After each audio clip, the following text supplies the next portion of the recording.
오랜 시간 책을 보거나 같은 자세로 컴퓨터 작업을 길게 하다 보면 목에 좀 통증이 오거나 뻐근함을 느낄 때가 왕왕 있지 않습니까? 네, 그렇죠. 이런 목 통증이 이제 계속해서 만성 질환으로 느껴지기도 하고 네. 어느 날은 막 갑자기 통증이 느껴지기도 하는데요. 그래요. 오늘 이 시간에는 갑작스럽게 발생할 수 있는 그 목 통증에 대해서 살펴보도록 하겠습니다. 네, 한방재활의학과 전문의 최우성 원장과 얘기 나눠보겠습니다. 어서 오십시오. 네, 안녕하세요. 네, 요즘 뭐 컴퓨터나 스마트폰 많이 하시는데 이게 이 컴퓨터나 스마트폰을 하다가 고개를 숙이게 되면은 목에 큰 무리가 간다라고 얘기를 들었거든요. 얼마나 무리가 가게 되는 겁니까? 사람 머리의 무게를 보통 4에서 한 6kg 정도로 생각을 네. 합니다. 크네요. 그리고 네. 우리의 머리가 몸 위에 정확하게 잘 위치를 하고 있어야 되는데 대부분 이제 주변 분들 보시면 목이 앞으로 쭉 빠져 있는 이런 것들을 볼 수가 있을 거예요. 우리의 머리가 목 앞으로 한 1cm가 빠지게 되면 2배에서 3배 정도의 무게를 목에서 더 많이 받아주고 있어야 된다는 거죠. 평균적으로 한 10에서 한 12kg 정도 부하가 더 많이 걸린다라고 얘기를 하는데 그 걸리는 부하들을 우리 몸통에 있는 근육들은 정말 크고 단단하죠. 근데 목에 있는 근육들은 제 한 2번째 손가락 정도 굵은 친구들이 요 정도밖에 안 돼요. 근데 이 조그마한 근육들이 10에서 12kg을 우리가 지탱을 해야 되기 때문에 네. 이 부분들은 목에 훨씬 더 무리가 많이 가게 됩니다. 네. 근데 이제 이 목을 이렇게 숙인다든가 하다 보면은 목이 좀 아파서 좀 아프다 이렇게 느낄 수는 있지만 이것도 어떤 질환으로 봐야 되는 건가요? 맞습니다. 방금 말씀해 주셨던 그런 이제 증상들이 나타나는 것들이 네. 좀 더 자주 이제 발현이 된다면 이때 우리가 진단명을 거북목 그리고 일자목 한 번씩은 들어보셨을 거예요. 네. 거북목 증후군 또는 일자목 증후군이라고 얘기를 하는데 이 부분들을 화면을 보면서 다시 한번 설명을 드릴까요? 네, 지금 보시는 것처럼 정상적인 목은 C자의 커브를 가지고 있어야 돼요. 자, 근데 일자로 목이 뻣뻣하게 굳게 서 있다라고 해서 우리가 거북목이라고 얘기를 하는 거고 좀 더 자세하게 이 부분들을 보면 자, 오른쪽에 앉아 있는 이 사람 같은 경우에는 가장 정상적인 자세라고 볼 수가 있어요. 우리가 몸통 위에 머리가 정확하게 일직선을 이루면서 위치를 하고 있죠. 네. 자, 이렇게 됐을 때는 목은 앞으로 살짝 C자의 커브를 가지고 있는 게 정상입니다. 네. 자, 근데 지금 왼쪽 편에 가운데에 있는 사람들 같은 경우는 의자 높이가 그리고 책상 높이가 본인과 맞지 않는 상황인 거예요. 자, 이렇게 됐을 때는 등이 꾸부정하게 굽어 있는 것들을 볼 수가 있겠죠. 자, 꾸부정하게 굽어 있는 상황에서 목이 앞으로 쭉 빠져 있기 때문에 우리가 거북목, 거북이가 목을 쭉 빼고 있는 자세다라고 해서 거북목 증후군이라고 얘기를 하고 자, 두 번째, 이제 제일 왼쪽에 있는 사람들 같은 경우는 이 사람은 모니터가 내 눈높이보다 상당히 낮은 거예요. 그러네요. 의자 이런 경우 높이와 많죠. 네, 그다음에 책상의 높이가 지금 맞지가 않은 거죠. 마찬가지로 이 사람들 같은 경우에도 등이 안쪽으로 굽으면서 목이 앞으로 쭉 빠지는 거예요. 네. 자, 아까 제가 오른쪽에 있는 이 사람 같은 경우에는 정상적인 C자의 커브를 가지고 있다라고 말씀을 드렸었죠. 근데 목이 앞으로 쭉 빠지게 되면 C자의 커브가 사라지고 목이 일자로 변형이 되는 부분들을 우리가 일자목 증후군이라고 얘기를 합니다. 자, 이렇게 됐을 때는 목 뒤에 부하가 많이 걸리는 것도 문제가 되지만 안쪽에 있는 디스크나 신경까지 자극할 수 있기 때문에 이 부분들은 꼭 한번 체크를 해보셔야 됩니다. 네.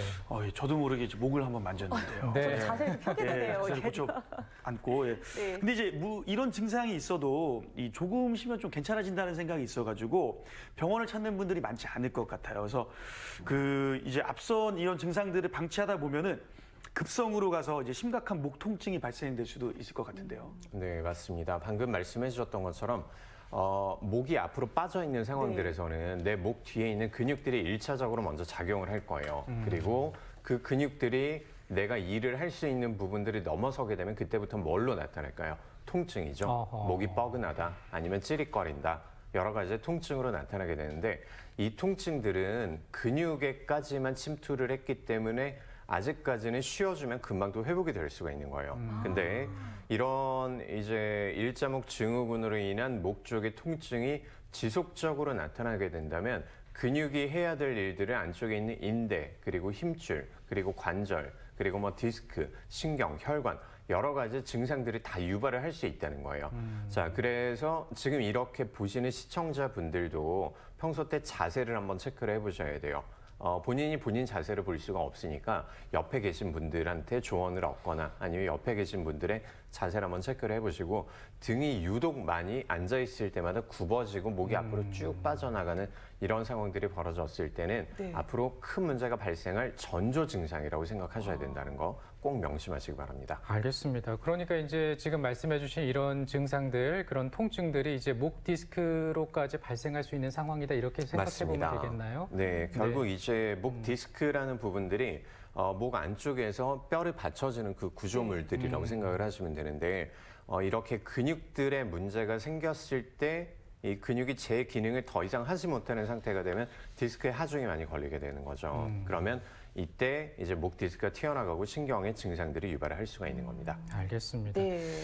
아무래도 그래도 이제 제일 궁금한 것은 환자가 병원에서 어떤 방식으로 치료를 할까 이 부분일 텐데 저희가 화면을 준비했습니다. 보면서 얘기를 좀 나눠보기로 하죠.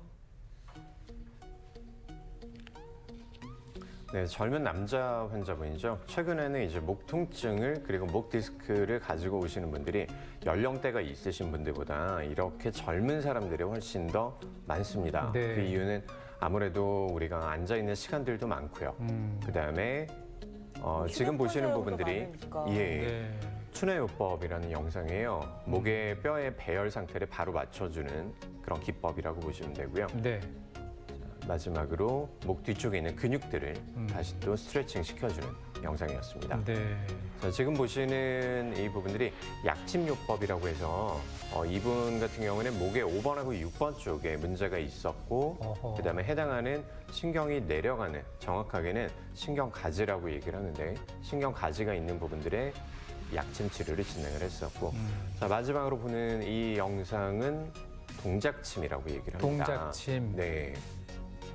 침을 맞은 상태에서 이제 동작을 취하면서 움직이면서 안쪽에 있는 근육들의 움직임을 다시 또 원활하게 만들어주는 것들인데요.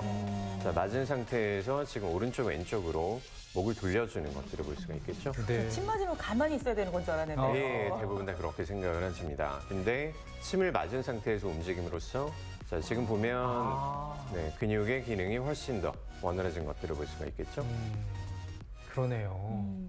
네, 지금 환자분도 그렇고 이제 다 많은 분들 얘기를 좀 듣다 보면 치료를 받기는 받는데 네. 통증이 잘 사라지지 않는다. 어허. 뭐 이렇게 말씀하시는 분들도 상당히 있으시더라고요. 네네. 좋은 말씀이세요. 치료를 받는데 통증이 사라지지 않는다라는 것들은 네. 첫 번째로 우리가 봐야 될 게 대부분 우리가 아플 때 어떤 것들을 시도를 해볼까요? 집에서 먼저 시술을 하실 거예요. 네네. 파스를 바른다든지 아니면 마사지를 한다든지 따뜻한 찜질을 한다든지 이런 것들로 해결이 되지 않으면 1차적인 의료기관으로 가서 우리가 치료를 받게 되는 거죠. 네. 가장 먼저 우리가 어플라이 할 수 있는 방법들이 뭐가 있을까요? 물리치료라든지 아니면 진통제를 먼저 시작을 할 수가 있을 겁니다.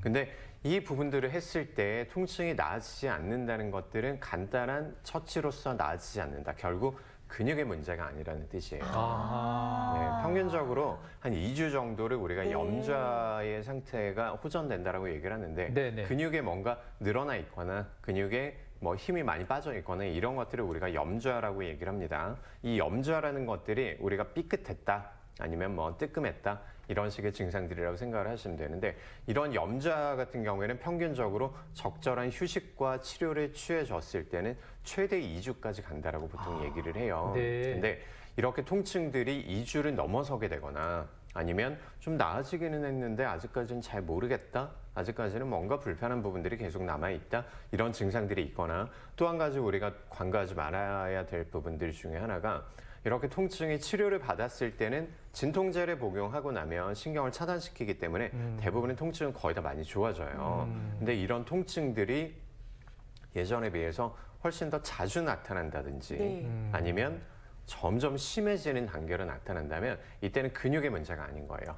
안쪽에 있는 연부 조직의 문제가 아니라 디스크나 신경 아니면 관절 쪽에 문제가 있을 가능성이 높으니까 방금 말씀해 주셨던 것처럼 네. 통증이 너무 오래 이어지거나 아니면 통증이 너무 빈도가 잦아진다라는 이런 느낌들이 있을 때는 안쪽에 문제가 있다라고 생각을 하고 정밀 검사를 꼭 한번 해보셔야 됩니다. 그렇군요. 네. 이 화면 보니까 추나요법을 하시더라고요. 여기 어깨나 목이 좀 가벼워지는 느낌이 드는 것 같은데 어떤 효과가 있을까요? 네, 추나요법은 간단하게 설명을 드리면 내 목에 그리고 뭐 어깨 관절에, 허리 관절에 그리고 무릎 관절에 밸런스를 바로 맞춰주는 과정이라고 네. 보시면 될 것 같습니다. 추나요법은 간단하게 설명을 드리면 우리 몸은 뼈와 관절로 구성이 돼 있죠. 그리고 이 뼈와 관절은 하나의 통짜로 되어 있는 부분들이 아니라 움직일 수 있도록 만들어져 있는 거예요. 이 움직일 수 있는 부분들이 제 위치를 벗어나게 되면 어떻게 될까요? 통증으로 나타나게 되는 거죠. 네. 안쪽에 디스크를 유발할 수도 있고 신경을 자극할 수도 있는 거고 아니면 관절이 찢어질 수도 있는 거예요. 자, 이때 이 부분들을 우리가 뼈의 균형을 바로 맞춰줌으로써 내 기능이 원활하게 나타날 수 있도록 만들어주는 것들이 추나요법이거든요. 여러 가지 기법들이 있습니다. 우리가 잠깐 영상에서 봤던 것들은 목 뒤쪽에 있는 배열 상태를 바로 맞추고 그다음에 뒤쪽으로 내려가는 신경들이나 아니면 올라오는 혈관들이나 이런 부분들에 다시 또 순환을 맞춰주는 그런 기법들을 보신 겁니다. 그렇군요.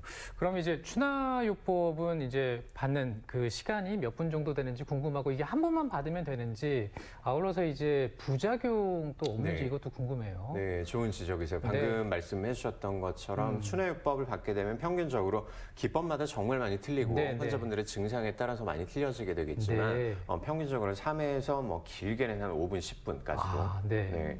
증상에 따라서 많이 틀려질 수 있다고 말씀을 네. 드려야 될 것 같습니다. 그리고 한번 맞춰 놓으면 이 부분들이 원활하게 돌아가고 치료가 다 되면 얼마나 좋겠습니냐마는 네. 네. 네.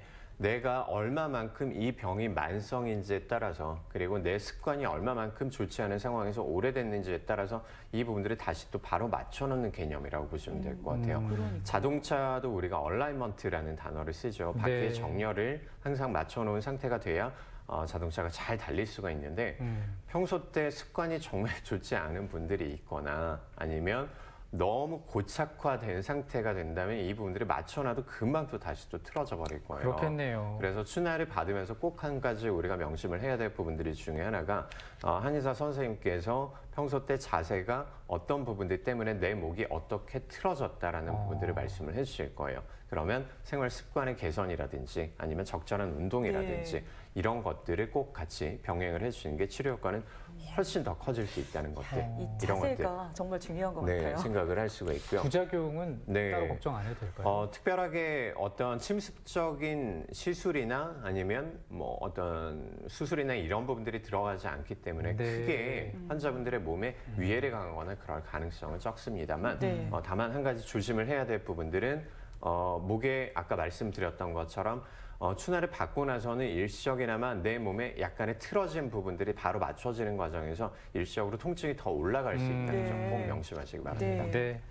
이 병원을 좀 빨리 찾을 수 있도록 그 평소에 목 디스크 자가 진단을 좀 알고 있으면 좋을 것 같은데요. 어떤 것들이 좀 있을까요? 네, 제가 표로 준비를 했으니까 이 부분들 보면서 다시 한번 네. 설명드리겠습니다. 네. 네, 대부분의 경우는 목 뒤가 뻐근하거나 아니면 뜨끔하거나 이런 식으로 시작을 하는 경우가 대부분이에요. 근데 목 디스크와 그다음에 목에 있는 염좌, 근육의 문제들을 우리가 감별하는 것들 중에 하나가 어깨부터 팔까지 통증으로 점점 이제 타고 내려간다면 아하. 신경을 타고 내려가기 때문에 디스크의 가능성이 좀 더 높아진다라고 생각을 할 수가 있는 거죠. 자, 그리고 또 한 가지 우리가 상부 쪽에 디스크가 나타났을 때는 어깨나 팔 쪽으로 나타나는 이런 통증들보다는 목 뒤가 뻐근하면서 두통과 현기증이 우리가 약을 먹어도 낫지 않는 이런 증상들이 계속 이어지게 되는 거예요. 현기증도 있군요. 네, 맞습니다. 그 다음에 뭐 심할 경우에는 속이 울렁거린다, 아니면 네. 구토를 한다, 이런 자율신경계 증상들까지 같이 가지고 오는 경우들도 많고요. 네네. 평소 때 목을 움직일 때 우리가 소리가 자주 나는 사람들은 관절 면이 매끄럽지 못하거나 아니면 뼈가 약간 어긋나 있는 부분들이 꽤나 많다라는 가능성이 있기 때문에 디스크의 가능성이 좀 더 높아진다라고 볼 수가 있습니다. 자, 마지막으로 손끝으로 저린 느낌이 항상 이어진다. 평균적으로는 엄지나 두 번째 손가락이나 아니면 4번, 5번 손가락 쪽으로 특징적으로 저린 느낌이다, 시린 느낌이다, 이런 것들을 호소를 하시는 경우들이 많고요. 그다음에 예전에 비해서 좀 무거운 물건을 들거나 아니면 설거지를 하거나 아니면 글씨를 쓸 때 팔에 힘이 빠지는 증상들이 나타난다는 생각이 들 때는 신경 쪽에 뭔가 운동신경의 장애를 가지고 오는 거예요. 자, 이때는 신경의 장애가 나타난 거고 그렇다면 디스크의 가능성이 네. 높아지기 때문에 검사를 꼭 해보셔야 됩니다. 아니 보통 손이 저리거나 하면 손끝에 문제가 있구나 이렇게 생각을 하지 목 디스크라고 생각을 미처 못할 것 같은데. 보통 이제 혈관 쪽에 생각들을 많이 하시는데 네. 대부분의 경우는 혈관 쪽의 문제들보다는 특히나 연령대가 젊은 사람들 같은 경우에는 디스크의 가능성이 훨씬 더 높다라고 봐야 되겠습니다. 네. 근데 그 자가 진단에서 이제 6가지를 말씀해 주셨는데 네. 거기에 한 가지라도 해당이 되면 좀 목 디스크를 의심해 봐야 된다 이 얘기인 거예요. 맞습니다. 평균적으로 한 2개에서 3개 정도 네. 해당을 한다면 디스크의 가능성이 높다라고 말씀을 드려야 되겠습니다. 알겠습니다. 네, 네. 자, 그럼 이번에는요. 이 치료를 통해서 호전된 환자의 사례를 좀 들어보고 싶습니다. 얘기를 좀 해주시죠. 네, 63세의 여자 환자분이셨고요. 네, 네. 제가 MRI를 보고 왔으니까 이 부분들 보면서 다시 한번 설명드리겠습니다. 자, 이 환자분은 아침에 갑자기 일어나서 이제 목이 뜨끔하는 증상들과 함께 통증을 이제 가지고 오셨던 분이에요. 낮에는 조금 나아진 것 같아가지고 괜찮았다라고 생각을 하셨는데 그날 밤부터 이제 본격적인 통증이 시작되고 어깨와 팔 쪽으로 내려가는 통증 때문에 잠을 거의 못 주무신 상태에서 병원에 내원을 해주셨죠. 네. 자, 급한 상황에서 우리가 검사를 먼저 진행을 해봤습니다. 지금 치료 전 사진이 좌측인데요. 지금 보시는 것처럼 6번하고 7번 쪽의 디스크가 크게 튀어나가서 위로 이동한 그런 케이스였습니다. 자, 이 환자분은 가장 불편하셨던 것들 중에 하나가 통증도 통증이지만 이제 목의 통증 때문에 목을 돌릴 수가 없는 거예요. 아, 그래요? 네, 목에 깁스를 한 상태처럼 몸통과 목이 항상 같이 돌아가야 되는 그런 상태였는데 일상생활 중에 우리가 목을 얼마나 많이 쓰는지는 이 분을 보면 우리가 다시 한번 느낄 수가 있습니다. 통증이 너무 심했기 때문에 아까 우리가 영상에서 봤던 것처럼 신경근 회복술이라는 치료를 먼저 네. 진행을 했어요. 평균적으로 한 5회에서 10회 정도 시작을 하는데 이 환자분은 그 신경근 회복술이라는 약침의 효과가 괜찮았기 때문에 5회 정도 치료 후에는 이번엔 일반적인 약침으로 단계를 좀 낮췄고요. 아울러서 아까 우리가 봤던 추나요법이라든지 그리고 한약을 집중적으로 복용을 했습니다. 한약의 주된 역할들이 여러 가지가 있는데 특히나 염증을 줄여준다든지 아니면 디스크의 부종을 감소시키고 신경의 재생을 촉진시켜준다든지 이렇게 3가지의 요법들을 사용을 할 수가 있거든요. 자, 그래서 다시 한번 우리가 치료 후에 필름을 다시 한번 비교를 해보면 네. 안쪽에서 지금 이렇게 크게 튀어나왔던 디스크가 네, 아직까지 조금 남아있기는 하지만 탈출된 디스크가 상당 부분 용적이 감소하고 내려가는 신경들을 이제 압박하는 부분들이 많이 감소가 됐거든요. 네. 전체적인 치료 기간은 한 2개월 정도 시작이 됐던 걸로 제가 기억을 하고 이후에는 제가 운동 열심히 합시다. 그다음에 자세를 평소 때 잘 유지를 합시다. 이렇게 치료가 잘 됐던 케이스였습니다. 이 침 치료나 약침 치료가 이렇게 한 2개월 정도 했을 때 이런 도움을 받는다고 하니까 뭐 아프신 분들은 굉장히 좀 몸이 좀 편안해지실 것 같은데요. 네. 가장 중요한 건 아무래도 예방일 것 같은데요. 목을 좀 따뜻하게 해준다든가 이런 것도 상당히 도움이 된다고는 하지만 평소에 우리가 말씀해 주신 것처럼 뭐 자세라든가 네. 뭔가를 평소에 잘 하셔야 될 것 같은데요. 네. 어떻게 하면 예방을 좀 할 수 있을까요? 정답입니다. 가장 중요한 부분들이 네. 우리가 목을 이제 꼿꼿하게 펴세요라고 말씀드리면 네. 환자분들이 대부분 하시는 것들이 목만 이렇게 쭉 뒤로 젖히는 이런 행위들을 하시는데 사실상은 이 부분들이 크게 도움이 되지가 않아요. 네, TV나 목 이런 펴면 데서 안 되고요? 보통 목을 뒤쪽으로 당기는 턱을 당기는 운동들을 하십시오라는 이런 부분들을 많이 말씀을 이제 들으시고 오시는데 네. 목을 뒤로 당기는 것들은 어차피 우리가 24시간 이 부분들을 유지를 할 수가 없습니다. 그래서 디스크에 걸리는 하중을 줄여주는데 별로 효과적이지가 않고요. 가장 중요한 부분들은 아까 우리 최지원 선생님 말씀해 주셨던 것처럼 등을 편다라는 부분들이에요. 등을 편다. 네. 등 중에서도 우리가 가슴 뒤쪽에 있는 등을 편다라고 이제 봐야 되는데 등을 편다라는 이 동작들을 해주시는 것들이 가장 좋고 등을 펴기 위해서 우리가 해야 되는 것들 중에 하나가 모니터의 높이를 맞춘다든지 아하. 아니면 스마트폰을 사용을 할 때도 우리가 이렇게 구부정하게 사용하는 것들 이런 것들은 좀 피해 주셔야 되는 거고요. 그리고 가장 중요한 것들 등 뒤쪽에서 잡아주는 이제 근육들을 평소 때 운동을 해주시는 것들이 네, 등 쪽에 가장 큰 도움이 될 겁니다. 오. 꼭 해보시기 바랍니다. 어깨를 펴주고 등을 펴주고. 등을 펴주는 게 어떤 효과가 있는 거죠? 네, 등을 펴줌으로써 목이 앞으로 나가는 동작들을 우리가 제어를 할 수가 있는 거예요. 네. 결국 이제 목 디스크랑 그리고 일자목이랑 거북목 같은 경우에는 목이 앞으로 빠져나가 있는 부분들이 등이 굽어 있기 때문에 내가 시선을 바로 맞추기 위해서 목이 앞으로 쭉 빠져나가 있는 것들이거든요. 그래서 결국 등을 다시 또 펴줌으로써 목이 뒤쪽으로 가는 몸통 위에 정확한 위치로 돌아갈 수 있게 하는 이런 가장 큰 역할을 해줄 겁니다. 네. 알겠습니다. 자꾸만 등을 펴게 되네요, 판단. 네, 기억해 주시길 바랍니다. 네. 오늘 목 통증에 대해서 한방재활의학과 전문의 최우성 원장과 얘기 나눴습니다. 고맙습니다. 네. 고맙습니다. 감사합니다. 오성원 리포터 오늘 좋은 소식 고맙습니다. 고맙습니다. 산책을 하다 보면 어디선가 새소리가 가끔씩 좀 들릴 때가 네. 있는데 이 새소리가 우리 정신 건강에 많은 도움이 된다고 하더라고요. 영국에서 조사한 결과인데요. 네. 미국, 유럽, 또 영국 그리고 호주에서 조사를 했다고 해요. 약 2시간 정도 새를 보거나 새소리를 듣고 난 다음에 정신 건강, 그 기분 정도를 이제 체크를 해보니까요. 네. 실제로 새를 보고 난 다음에 정신 건강 지수가 훨씬 좋아진 것을 알 수 있었고요. 보지 않으면 그 정신 건강 지수는 또 낮아지는 것으로 나타났다고 합니다. 그렇군요. 이제 기분이 좀 울적하시다는 생각이 든다면 산책도 하시면서 새소리 한번 귀 기울여 보시면 어떨까 싶습니다. 네. 저희는 내일 이 시간에 다시 인사드리겠습니다. 고맙습니다. 고맙습니다.